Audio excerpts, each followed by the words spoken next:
No, I just hit record, so. Okay.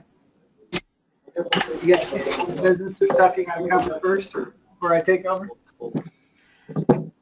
The only thing I could think of was I probably need to address that this meeting may not qualify for BPI stuff, and then I make that a safe bet, considering what I'm going to cover. Utah Community Action has a training opportunity that we may want to mention again. But that's it. Okay. So you don't need the screen for that? What's that? You don't need the screen for that? Nope. All right. Whenever you're ready. All right. Sorry to everybody who I just logged you all out and you have to log back in. Thank you for attending. We are recording as we normally do. So yeah, just two things before we turn the time over to Brad. The first one is that, you know, the topic or the content of this meeting is probably a little bit outside of what would normally qualify for BPI credit courses. So I won't be doing any BPI. I won't be doing a BPI certification for this meeting, but don't worry. Basically, during your 3-year window, you can only count 10 of these towards BPI credits anyway, so you'll have plenty of other opportunities to max out all of the credits that you can get from these meetings. So. And then the other thing was that I think a lot of you saw an email that Wade sent out that talked about the Utah Community Action they are doing a lead RRP training, and I think they have some seats available still in that class. Is there anyone online that can verify that from Utah Community Action? And if they're not online, that's okay. But if anybody out there is interested in looking for that class, you can reach out to Wade, or to probably better to directly to Ian. Or yeah, so reach out to those guys if you are interested in any of them. And that's it. Brad, take it away, man. All right. Morning, guys. When we were meeting the other day and discussing topics, or they were discussing topics for this week's technical meeting, I offered to take that off of their shoulders, and I thought it'd be a good opportunity for me to just give everybody an update on where we're at, what's going on. We're coming in hot and fast to the finish of this year, and like always, there's no rest for the wicked. As soon as we get 1 year finished, we're already starting right into the next year, and so I hope to be able to give everybody a view of where we're at, and then what we're hoping to accomplish in the coming year, and then just open the floor for questions after that. So we'll go ahead and start the presentation. Let's see here. All right. And the first thing I want to start with is I just want to thank everybody. It's not often I get a chance to talk to people as much as I used to, and I can't tell you how much I appreciate the work that everybody's doing out there and what we're getting accomplished. I've had the opportunity to share with a few people.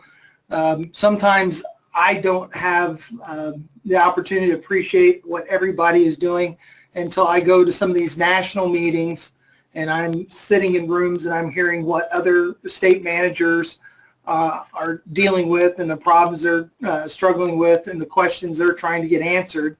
And to be able to sit there, and a lot of times Wade's there with me, and turn and look at him and go, we're in great shape. We've got nothing to worry about. It's moments like that that I realize just how good of a program we run, and it's because of the people that are actually out there doing the work. So thank you. This is the 5 things I want to cover today. So we're going to talk a little bit about our production, where funding is going to be for next year, what our program objectives are. There was a survey recently done called the American Customer Satisfaction Index that we're going to go over those results. And then last thing I want to talk a little bit about is a project we do for those of you that are not familiar with it called group work camps. So jumping right in, just to give you some context, in 25th or program year 15, which was last program year, we contracted out with DOE and with your individual agencies for a total of 595 units. The per unit average for program year 15 was 7105. It's the same this year as last. And last year we had about $8.3 million total in the network available for the program to run.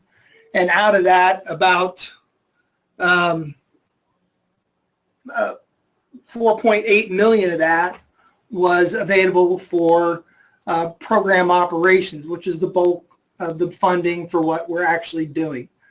Crisis makes up a significant portion every year. Crisis service call money makes up a significant portion every year of the funding available as well. So, and with that, you know, so it's real easy to do the math. If we're supposed to do 595 units at 7105, that means we should be spending around $4.2 million. And in reality, what we actually accomplished last year was 477 units, and so we achieved about 80% of the contract.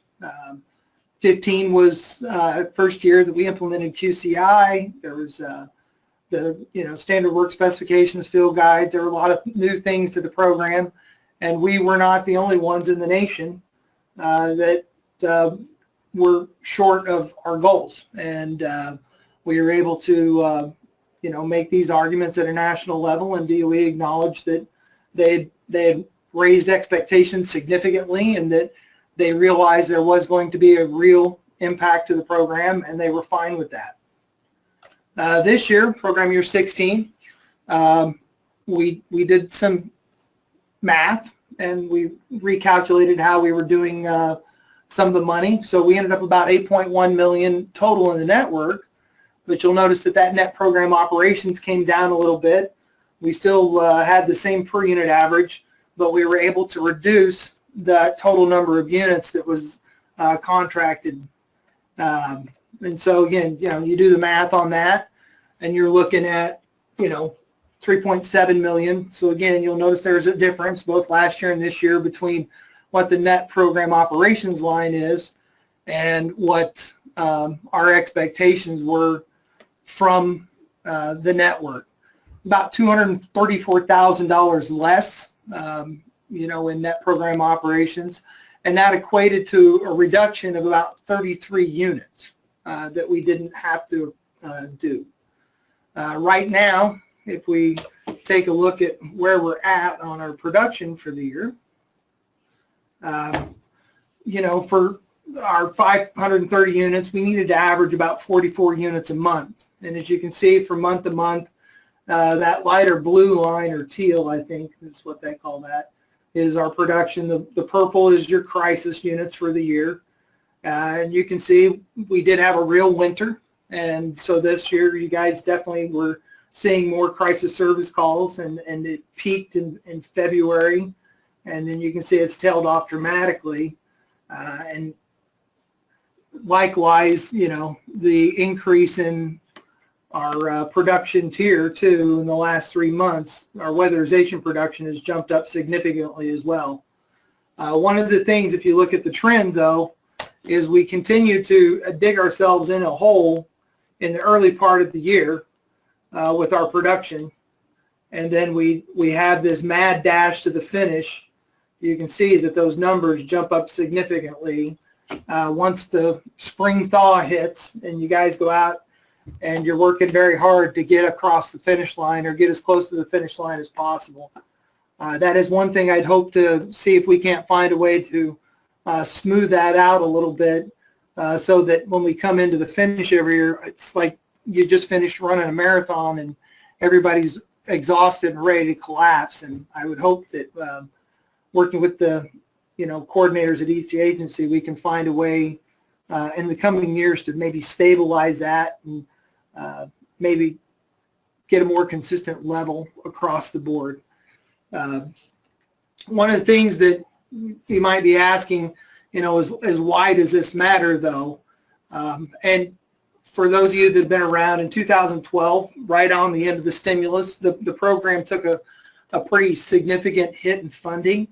There was a lot of bad reports that came out about weatherization from stimulus, and Congress was looking and listening at that, and they kind of fired a warning shot across the bow of the program, and they said, you guys need to get your act together.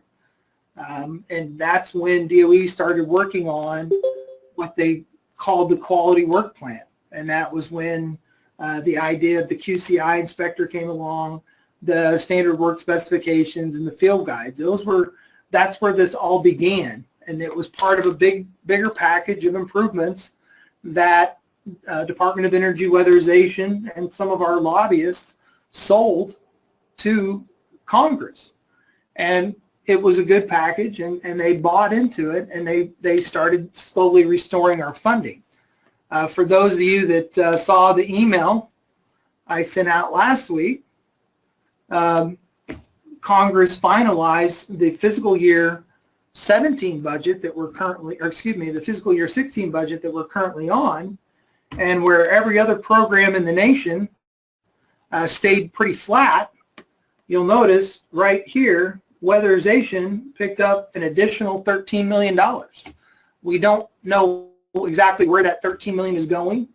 DOE headquarters has some deferred things that they've been trying to get funded, and that money might have been earmarked for that. I don't know yet. Or that money might come into the total allocation formula and come out to the rest of us. And we would see an increase, a slight increase in our 2017 money from 16. But we're waiting to see what that actually looks like. But what I want people to understand that's very important is that this is one of the two key things that Department of Energy measures us on, is production. And whether you like hearing that or not, I don't disagree with you sometimes. It gets kind of tiresome to always hear about the numbers, but if that's how you're being evaluated and graded, then you need to be aware of that. And you need to be paying attention to what those people above you are looking at. And that's one of the things that is being looked at by those people. To give you an idea of what 17 is going to look like, so right now we're contracting for 433 units. That number is probably going to change just a little bit if we do see that increase from that extra money. The per unit average went up this year to 7212, which is not too significant. We're going to end up still with about 8.1 million total in the network available. And out of that, you'll notice a significant change to the net program operations line. And I'm going to explain that in just a few minutes. But one of the things that needs to be clear and understood is we can't keep doing less with more money.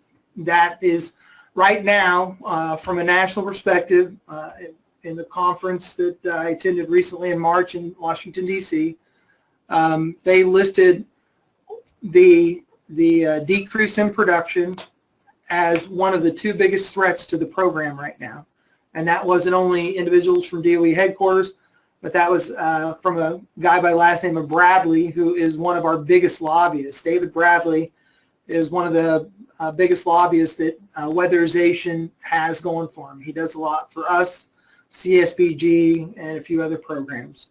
And, when this guy's speaking and he's telling us as the states that that's one of the two biggest threats to the program, it's an important feedback. And so I just wanted to pass that along to you guys as well.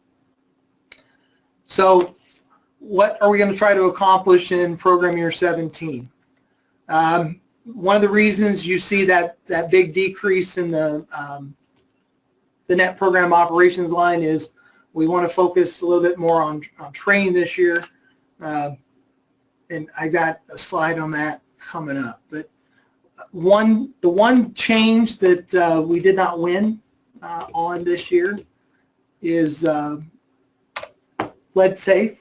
I don't have much to say. I don't agree with this one, but this is straight off of the evaluation from DOE of our grant. Under item number 212, and that's 212 out of 255 checks that they make, not counting the budget. They evaluated our health and safety plan, and the comment was that it needed to comply with those program notices, specifically in relation to documentation of containment of lead-safe weatherization. The bottom line is what they wanted and what we had to amend into the guidelines is we're going to have to start requiring photo documentation of the containment once it's set up on a job.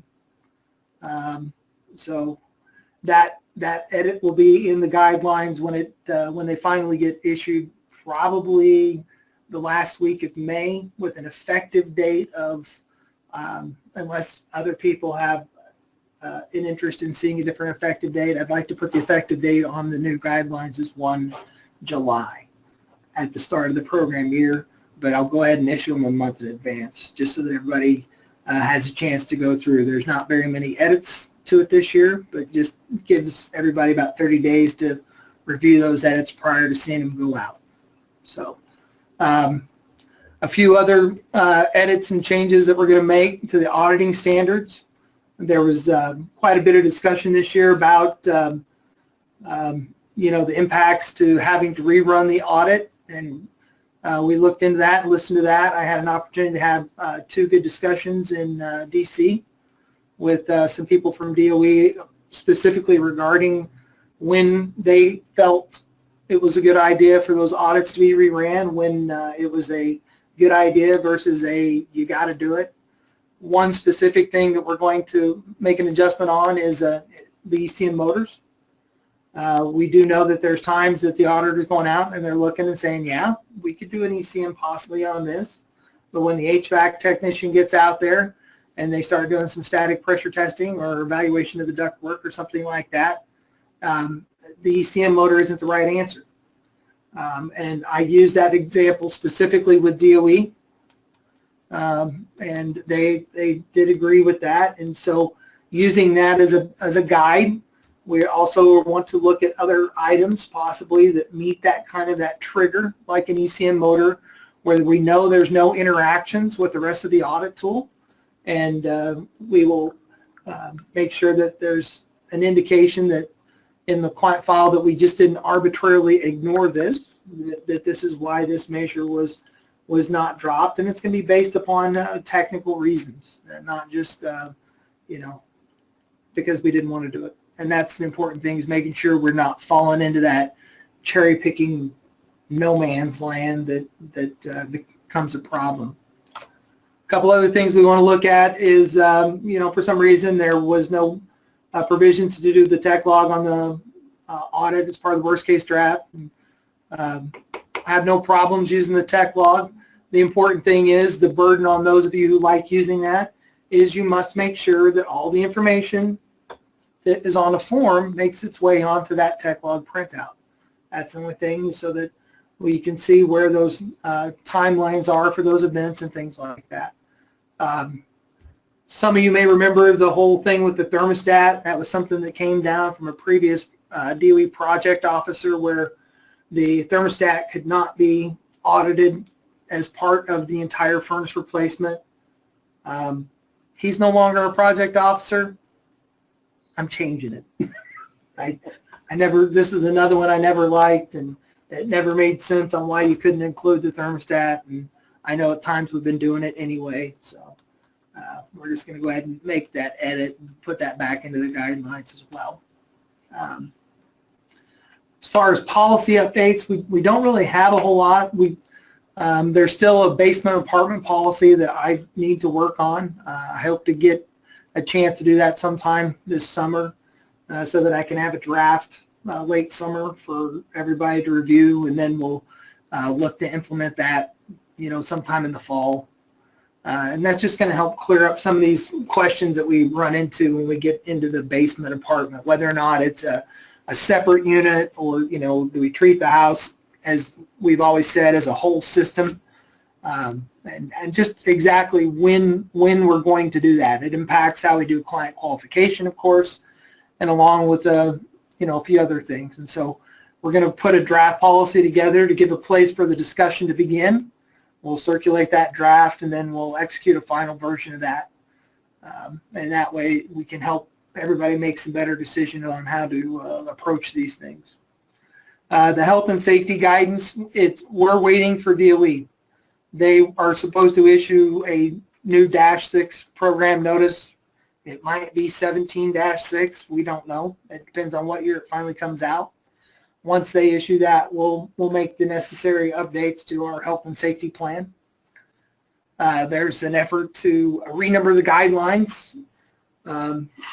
As many of you who use them on a regular basis, sometimes it's very easy to get pretty far down in some of those sections and lose track of where you're at. And so we've got a system that will make it a little bit clearer, no matter where you're at in the guidelines, to know what section you're in, and hopefully make it a little bit easier to get through. And then the last thing is we were going to have to review and update the field guides, and then in early 2018 we're going to have to resubmit those to Department of Energy for approval again. These next couple slides are straight from a DOE presentation in March. And if you'll notice, you know, this is what DOE is looking at working on in 2018. And one thing you'll see is that pretty much our plan aligns with theirs. They still hope to get the health and safety guidance out. They're going to do some revisions to the certifications. They keep promising this online version of the NEAT audit tool. We'll see. They've been promising that for how many years, Matt? 2, 3? They were promising it back in 2011. So and yeah, you can see they're right on schedule. They're those staunch veterans that are still out there remember how many promises for the original NEAT, and it took them quite a long time to get that on the street too. So I don't expect. If they use Oak Ridge said they don't anticipate anything for at least a year or so. Yeah. So, but that's what's on DOE's plate. This is their timelines. In May of 2015 is when we submitted our field guides, to DOE, and they were always on a 3-year cycle. And what kind of crept up on us is we weren't aware of this SWS review process that actually started sometime in 2016. But the cycle for this, if you were to change the numbers on this slide and add 3 years to each one of those numbers, that's exactly what that cycle is going to look like in the future. And so, you know, starting in 2018, the states will resubmit their field guides for approval to DOE. Sometime in 2019, there'll be another round of comments and revisions to the SWS. Once those comments are acted upon, then they'll put the ball back in our court again to revise, and then in 2021 we'll have to resubmit the field guides again. One thing to note in there too is this actually does tie in, so the revisions and the changes to the standard work specifications tie into an update also to the certifications. I know in a previous technical meeting, Wade brushed upon this a little bit with you all. But, oh yeah, one note I did have on this. So if anybody has something to say about the field guides, suggestions, revisions, comments, now's the time to start saying that and making sure it's making its way through your coordinator and getting to us so that we can encompass that in our revisions and changes. But Wade, like I said, Wade mentioned the changes that are coming down as well for the certifications. This is currently how the certifications are set up in the network, the BPI certifications for weatherization. Really, audit or QCI are the ones that we focused on. And what DOE learned, like I said, they had to get something up, and they knew it wasn't going to be perfect, but they wanted to get it up and running because that was their commitment to DOE, or excuse me, to the Congress, to get that funding restored to the program, which, like I said, has happened. But what they're realizing, of course, to have 4 different independent certifications, especially when 2 of the 4 look a whole lot like each other, is, it's costing them money, it costs them time and everything. And so what they're looking for in the future is this streamlining of it. There's going to be one actual certification. That one is going to be the ANSI accredited credential. And then what they're working out with BPI and ANSI and everybody else on this is then this micro credential on top of that. What that means for those of you the few of you that do just have a QCI only certification, by somewhere in 2019, you're going to have that auditor certification for your quality control inspector credential to mean anything. They will not grandfather anybody retroactively into that auditor certification. If you've never had the auditor certification, you're going to have to go earn it for that QCI credential to mean anything. Fortunately, that number for our network is pretty small. And so those of you, of course, it kind of sounds ominous as the government. We know who you are, but we'll be working with you in the coming year or so to make sure we get you in the system to get through and get certified up at the training center. And I know that makes some of you all really excited that you get to go through that written test again. But part of this revision process is they are going to work on fixing the problems with that test as well. So we'll see what that looks like in probably another year, I think, is what their timeline is to have the new tests out and certified. The last big objective or goal for the program, as I mentioned, is training. You noticed a little over $1 million less in net program operations money. And where we moved that money was over into training, TNTA.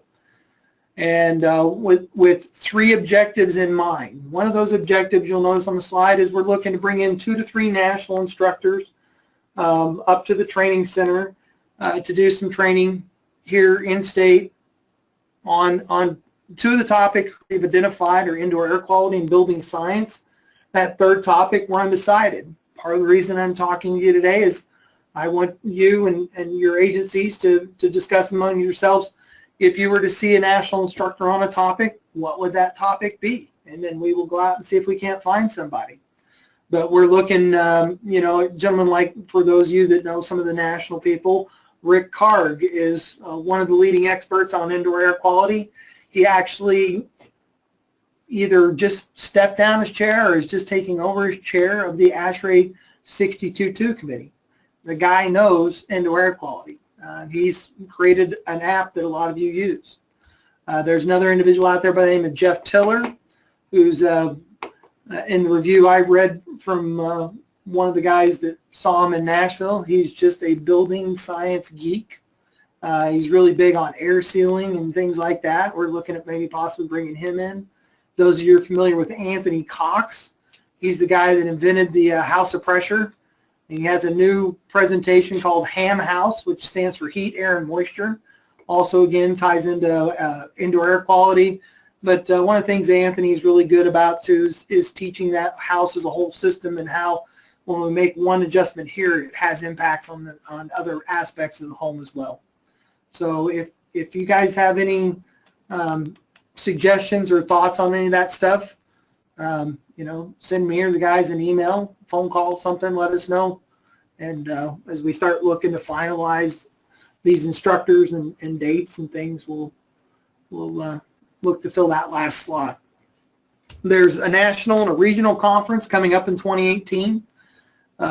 There's a few still around that remember the days when, the program used to go to things like Energy Out West. HPC used to be known as ACI, Affordable Comfort, but they changed their name. So Energy Out West in what year are we on? 2018 is going to be in Phoenix in May. And then the HPC conference is going to be in April in Philadelphia. We are going to encourage participation. The money will be there. It will not be our decision who goes.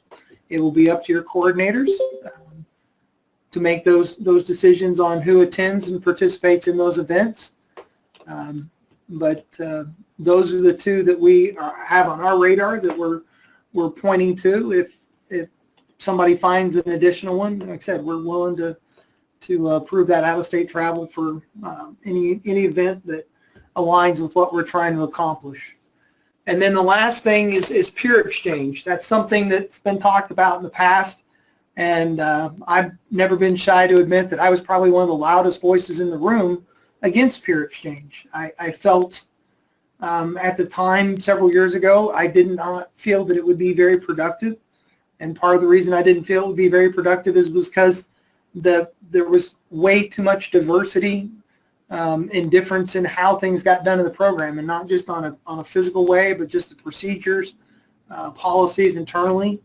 I think with the standardization that's came about from having a standard work specifications field guide, the auditing standards and things like that, I think the program still has its, each agency has its unique challenges, whether it's the differences in the housing stock or the client base or things like that, but we're all speaking the same common language now. And I really want to see this time next year a peer exchange program that will iron out in the coming months, where we're seeing individuals from urban agencies out in the rural areas doing audits and QCIs, and likewise, it's not about going out and spending a week at an agency and just hanging out and having a good time, but we expect you to take your laptop or your tool bag, and you're going to do the same job you performed today at another agency somewhere else in the state, and that way you're going to continue to help that agency work towards their production goal for the year, but likewise you're going to have a chance to experience a little bit from a different perspective, and hopefully that's going to generate a lot of good conversation and discussion about what we're doing, why we're doing it, and maybe again we'll find some opportunities to streamline the process, or maybe make some improvements in the program that we never considered, and that's one of my goals for that.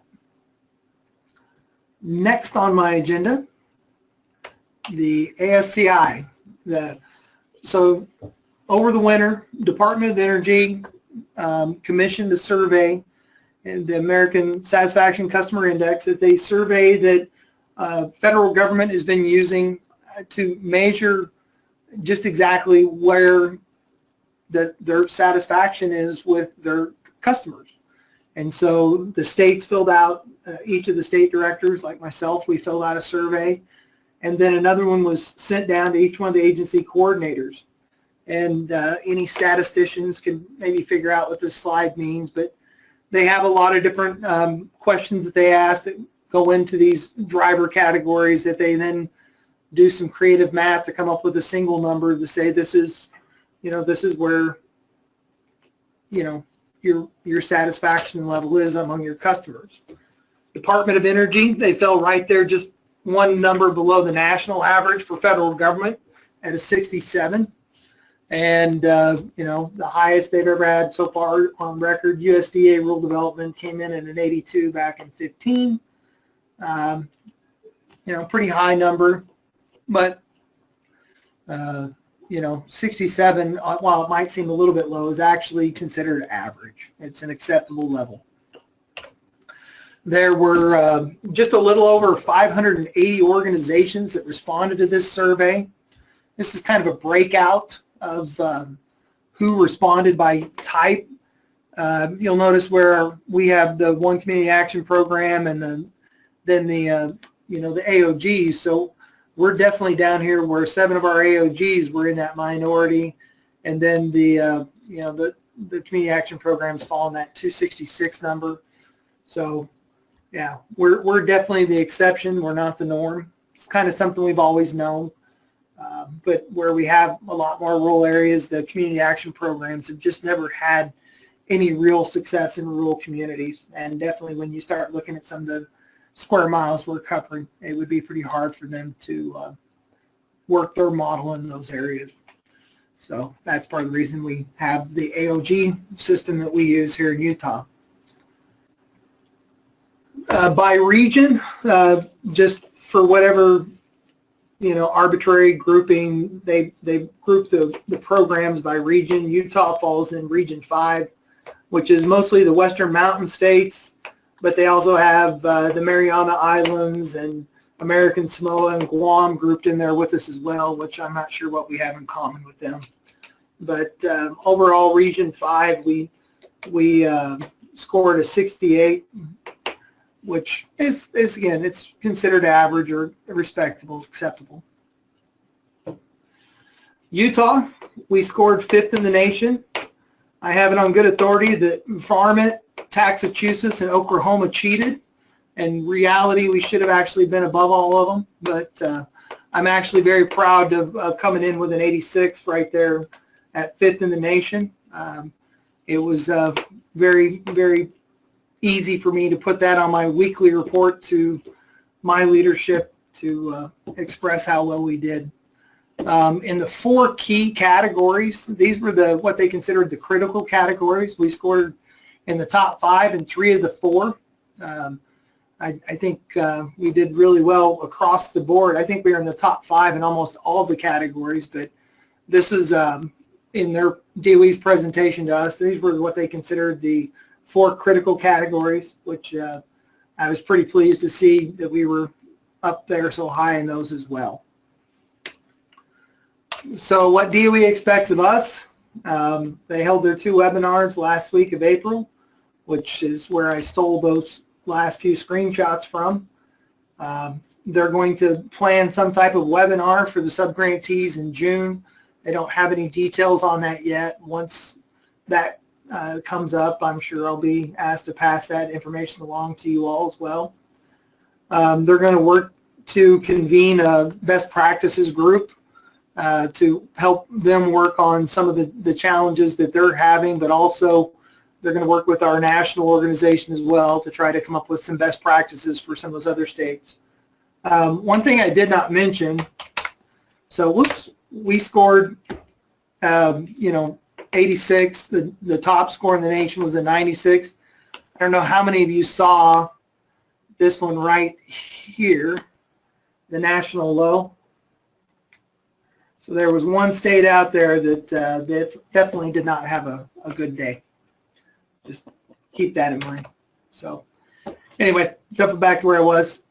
And then they're going to put together some training for some of those states that are maybe having bigger issues on how to improve that. Some other expectations they have for us: share the results with the organization within 60 days, which we're doing. Later today, I'll be emailing out a copy of the complete report to include the comments that were made on the survey. One of the things they want us to convene a discussion with our subgrantees. This will be on the agenda. We are hoping to have another coordinators meeting. I'm probably thinking late July, August timeframe is when we're looking to have that. We'll revisit the report as well as the comments in that meeting. And then in our 18 application to DOE, we're going to have to, they haven't decided exactly what questions we're going to answer, but we're going to have to address in general what we're doing to improve or address the survey findings, whatever they may be. So we'll tackle that when the time comes. For us, I don't think we're going to have a lot to address, but we do have a few things that we're definitely going to work on. The last thing I want to talk to you about, those of you that have not heard about group work camps, or it's maybe been a while, this is a project that we've been doing for quite a few years down in San Juan County. It started in 2000. We've done 16 camps to date. We're working on number 17 this year. We've served just under 640 homes with about 2,400 clients and 3,400 campers that have came out here.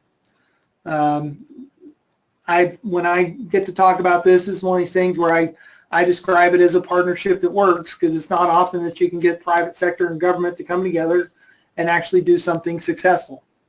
But this is definitely one of these things we get to do. The campers are Christian youth that come from all across the country. We've had them come from as far away as Alaska, Florida, all up and down the eastern seaboard, to kids from Utah, Arizona, Idaho. I don't know, probably over the course of the 17 camps, I would say it's probably a safe bet we have probably had kids from almost all 50 states. I've not heard of anybody coming from Hawaii, so maybe not Hawaii, but we've had a pretty good turnout over the years. For those of you, again, that haven't heard about this or seen what we do, hands down, the biggest thing we do is metal roofs nowadays. Taking a home like this where you can see there's some significant damage on that roof to the left, and then coming in and putting a 20 gauge metal roof over the top of that extends the life of those homes between 30 and 50 years. That's hands down one of the biggest things we can do. We do a lot of siding replacement, repair, and paint. The wind down there is brutal, especially in the winter, and it's picking up a lot of sand, and it just sandblasts everything. On occasion, we'll do a little bit of skirting and painting on the mobile homes as well, again, to try to protect that underneath. In most cases, again, what we're doing here is work that complements or enhances the work that we've done with weatherization. In some cases, you can almost make an argument that these things are glorified incidental repairs, and it's something we are able to do with some of the funding that we're able to obtain to support this camp. We do try to make sure we can come up with some safe ways to get our clients in and out of the households. As you can see, some of the methods that they use for their ideas of porches and things are a bit frightening at times. To see some 80-year-old little Navajo grandmother climbing in and out of her house with something like that makes you wonder how they don't get hurt. Occasionally, we'll do a little bit of a ramp. We make sure we don't go call it a wheelchair ramp or accessible ramp, because we do sometimes have to make the slopes a little bit different than what's allowed by ADA given the conditions in the climate. But on occasion, we'll build one of those as well, or the kids will build. We've done some interior work where you can see the roof had been leaking for years, and basically the ceiling fell out inside. There was no way to insulate this attic or anything, so we were able to take advantage of the youth and put a new ceiling in this home and repaint it. And actually, we got this one done just in time. The lady there you see in the picture, she had her baby about 3 days later. But yeah, just these are kids that are paying, I think on last year on average it was $490 a kid is what they paid to come out.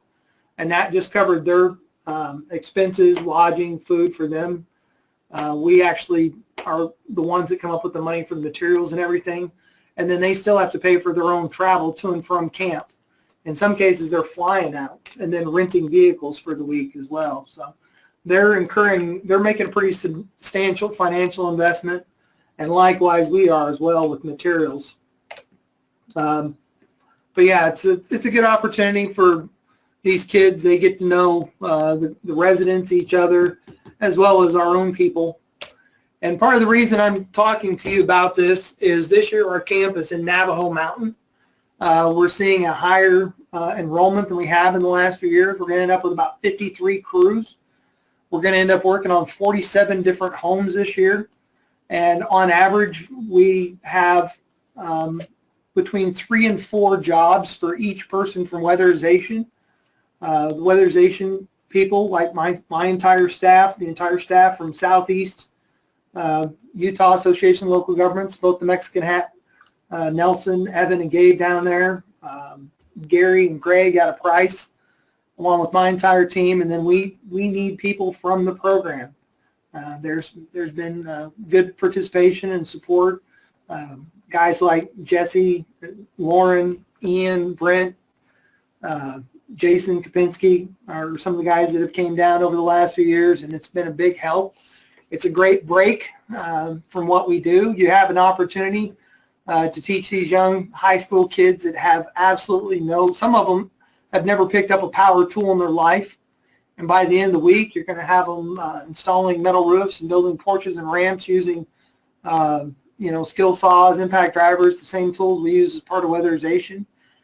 It's a good opportunity. I've said in the past, sometimes it restores my faith in the youth of America, because I'm kind of turned into my grandfather and think kids today don't know how to work. So I would hope that some of you are interested. If you are, again, please ask through your coordinator, and they will forward your name along. Again, some of you have some production goals that you're working towards to get through the year, and I understand you might not be able to participate. But again, if you'll notice from the earlier slide, this is not the first time we've done camp. We've been doing this for a few years, and there are many more opportunities in the future. And we'd like to start including more people from agencies. It's been quite a few years since we've seen participants from a few of the agencies, and likewise, you've got some new faces there. It'd be a great opportunity for both us and them to work on some of these homes. So that's what I have for you. This was the last slide that you put up, and want to share that with you as well too. It was a little birthday thank you cake they had for the 40th anniversary. So with that, I will take any questions or comments. What are the dates of group work camp again? Group work camp is the last week of June. It is like the 20, you would ask. Let me find my calendar. June 18th. Under all these different screens, let me find my calendar. It's Sunday, It's going to be June 25th. 26th. Well, you'll actually start on that Sunday, which will be the 25th, and you'll be home late the 30th, Friday night the 30th. So that'll be camp week. You'll be staying in Page, Arizona, and going out to Navajo Mountain every day. So the scenery out there is awesome. If you can go out there and participate, I know you'll love it. It's a beautiful place. Yeah, that's the best picture I could find, just hurrying to put this together, but that doesn't do it justice by any means. So with that, like I said, questions or comments? There's quite a few of you in attendance today, and I appreciate that. Love to. Brad, Yep. It's Doug. Hi, Doug. How you doing? Hey, I'm on the right side of the grass today. Good. Got a comment and Yes. a suggestion on to go back to production numbers to get them more even throughout the year. Yeah. I've been doing some investigation and study, and there's a provision in one of the CFRs or something that allows for an incentive if it's tied to a number that agencies are allowed to do for their employees. So I'm thinking I would like to pursue that for my agency, where I would give them an incentive, a dollar amount that would go either on their check or separate, tied to a number for the quarter. So I'm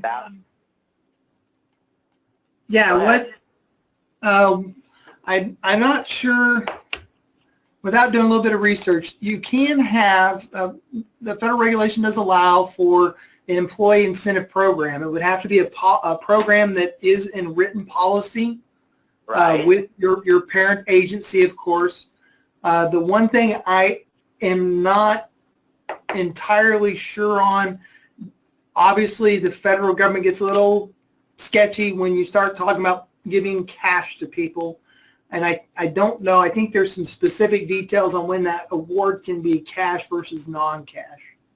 But there's some general guidance out there, and that definitely would be something that you guys could explore to instill that. I know some of the agencies have a basic employee incentive thing, but I don't know how elaborate they are, whether or not they are available for cash awards.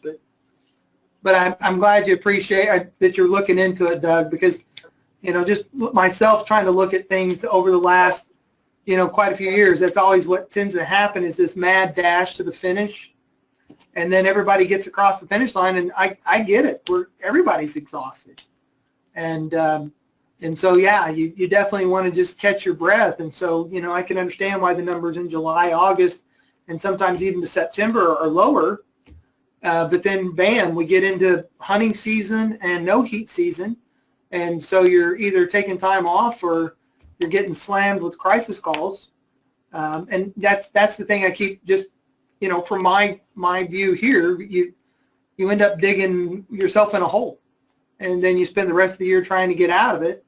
And I just would like to see if we can't find some ways to even that out. I think it would be better for everybody, including the workers. I mean, the guys that are actually doing the work did not always feel like they're behind and under pressure. I don't want that out there.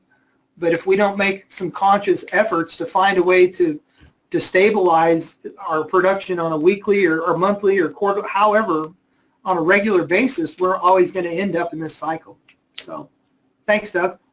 Yeah, if you find any information, would you pass it along to me? I've been reading it, and I know it does have to be tied into the local agency's policy, and I'm not sure. It sounded kind of like it had to be kind of in the state too, but I'm not particularly positive on that. No, I think for the most part, like I said, as long as it's you know, it's a formalized policy. Obviously, you know, the big thing with feds on this too, it's always checks and balances. You know, is there a clear method for establishing what that goal is? Is there a clear way to measure that goal has been achieved by the employee, and that those incentives aren't just, you know, it's not the Little League, everybody gets a trophy. You have to show that it's based upon something tangible and measurable, and that, you know, that there's some type of oversight, which, you know, with your, you know, for you, the 5-county, you've got your steering committee, and you've got your executive director, your HR, and that's where that oversight would come into play, where, you know, you're making I would just envision it being something where the coordinators, the field supervisors are making that initial review and recommendation, and it would go through a second review that somebody outside of the program looks at it and says, yes, it's met the standard that was established in the policy, etc. That's just, without putting a little bit more work into it, I would see something along those lines. Okay, thanks. And yeah, it's a great idea. Anybody else out there? Wow, pretty quiet.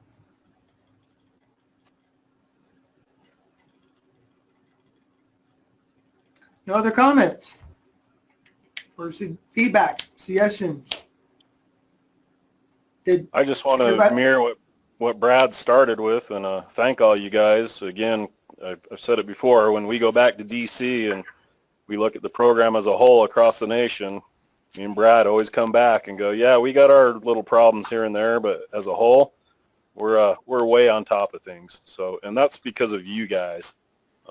You guys are out there in the trenches doing the work. You guys are what make our program good. So, you know, hats off to you guys, and we appreciate it.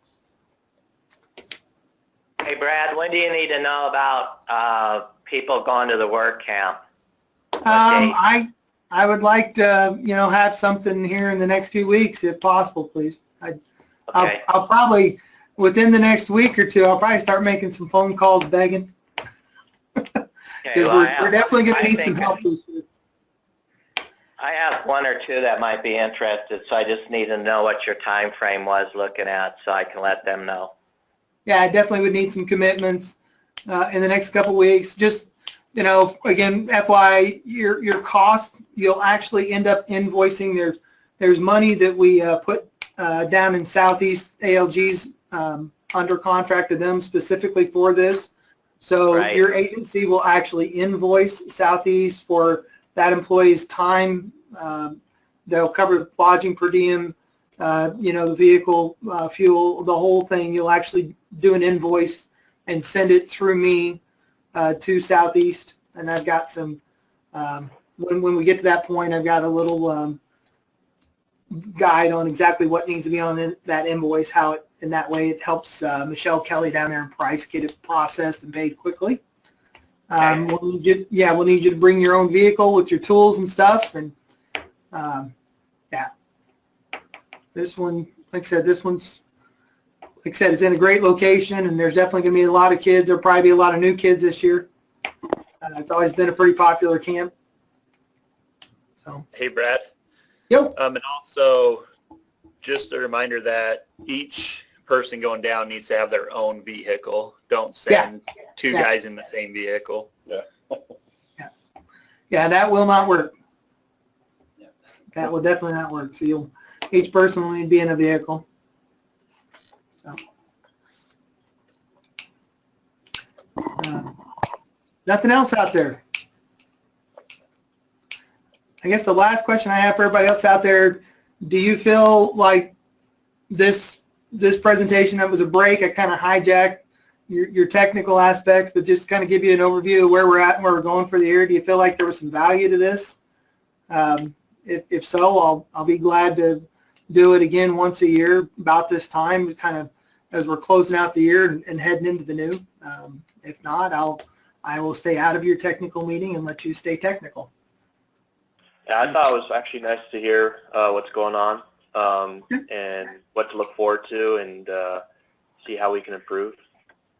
Well, and I hope you don't think it's all, like I said, I get what I'm saying sometimes. There's always improve, streamline, all these great little words, but again, you guys are doing great work. You really are. I mean, what's been accomplished, especially the last 2 years with the QCIs coming in, and then, this was the second year of monitoring of the QCI work, and to see that improvement, and then, there was the big push to get QCIs out there, and here's the field guide, and we're going to do all this stuff, and there were some agencies that got, these big reports with a whole lot of pictures last year showing all this stuff, and this year there was a dramatic reduction in that, and it shows that we didn't just rush out the door to get it done, but that it's actually making an impact. We're seeing everybody trying their best to get the work done right the first time, and don't believe that we're not aware that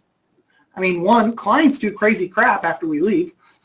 I know that, and two, just stuff does get overlooked. I've been looking at construction for a long time as a building inspector and with weatherization, and I understand stuff does get overlooked and missed at times, and we're fine with that. Ultimately, it does make me feel a little better to see that we're like in the top 5 in certain areas, and that makes me feel like, okay, hey, we're actually doing something great here. So. Oh, we are. Again, by all means, when one of the compliments, I thought I passed that along to the coordinators and stuff here a couple months ago when I was working with our DOE project officer, John Muckey, and I was asking him, we have a monthly call, and it was like, is there anything else we need to be working on? What, where do we need to be keeping our eye out? And he said, it's great. I don't have to worry about Utah. You're one of my top performers.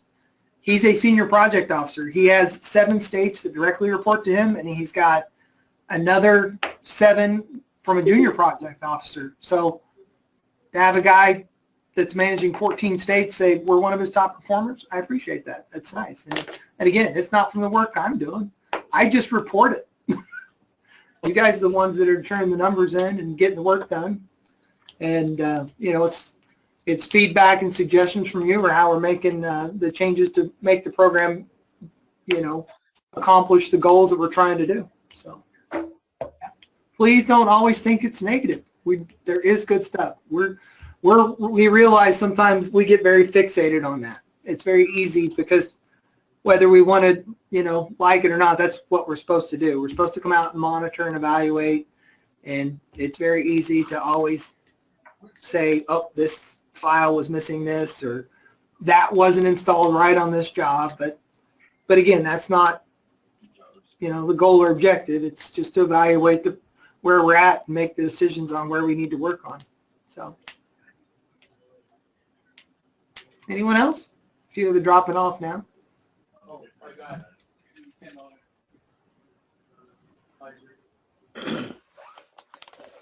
All right, well, I appreciate everybody taking the time to tune in. And like I said, for those of you that were viewing today, you know, pass along to your coworkers this afternoon when you see them when they come back in. My compliments and what the meeting, you know, what we accomplished. Have a good week out there. Be safe. Thanks. You too. Thank you. Thanks, everybody.